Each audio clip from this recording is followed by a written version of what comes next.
So இந்த வீடியோவில் நம்ம என்ன பார்க்க போகிறோம் அப்படின்னா மெத்தட்ஸ்னா என்னன்னு பார்க்க போகிறோம். ஸோ மெத்தட்ஸ்னா என்னன்னு பார்க்கறதுக்கு முன்னாடி நிறைய சப்டாபிக்ஸ் இருக்குது. அது எல்லாத்தையும் ஒன்று ஒன்றா நம்ம பார்த்துடலாம். அதுக்கு முன்னாடி மெயின் மெத்தடோட டெஃபினிஷன்னா என்னன்னு நம்ம பார்த்துடலாம். ஸோ மெயின் மெத்தட் நம்ம எப்படி டிக்ளேர் பண்ணுவோம்?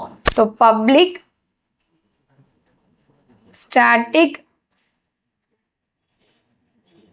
void main string array of args. இதான் நம்ம மெயின் மெத்தட். இதை நம்ம ஓப்பன் பண்ணுவோம், க்ளோஸ் பண்ணுவோம்.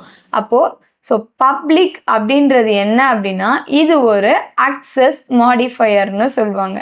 இதுக்கு முன்னாடி இது அக்சஸ் ஸ்பெசிஃபையர்னு சொல்லிட்டு இருந்தாங்க.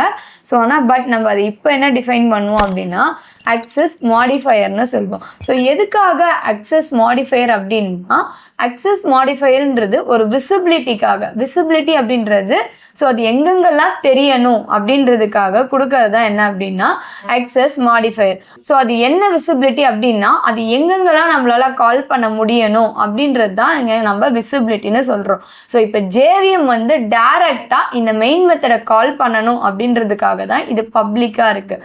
அக்சஸ் மாடிஃபையர் நம்ம கிட்ட 4 இருக்கு. அதில் ஒன்று தான் என்ன அப்படின்னா பப்ளிக். இது என்ன பண்ணோம் அப்படின்னா எல்லா இடத்துக்குமே என்ன பண்ணோம் அப்படின்னா விசிபிலிட்டியை கொடுக்கும். ரிமைனிங் என்ன அப்படின்னா private, next protected, next default. Private அப்படின்றது வித்தின் கிளாஸ்க்குள்ள மட்டும்தான், வேற எங்கேயுமே என்ன பண்ண முடியாது அப்படின்னா அக்சஸ் பண்ண முடியாது. ஸோ பிரைவேட் என்ன பண்ணோம் அப்படின்னா கிளாஸ் டெஸ்ட் இருக்கு அப்படின்னா ஸோ இதுக்குள்ள மட்டும்தான் நீங்க பிரைவேட்டா ஒரு வேரியபிளை கொடுத்துட்டீங்க அப்படின்னா அது இந்த வித்தின் கிளாஸ்க்குள்ள மட்டும்தான் உங்களால அக்சஸ் பண்ண முடியும். அதே மாதிரி நெக்ஸ்ட் ப்ரொடெக்டட் அப்படின்றது என்ன அப்படின்னா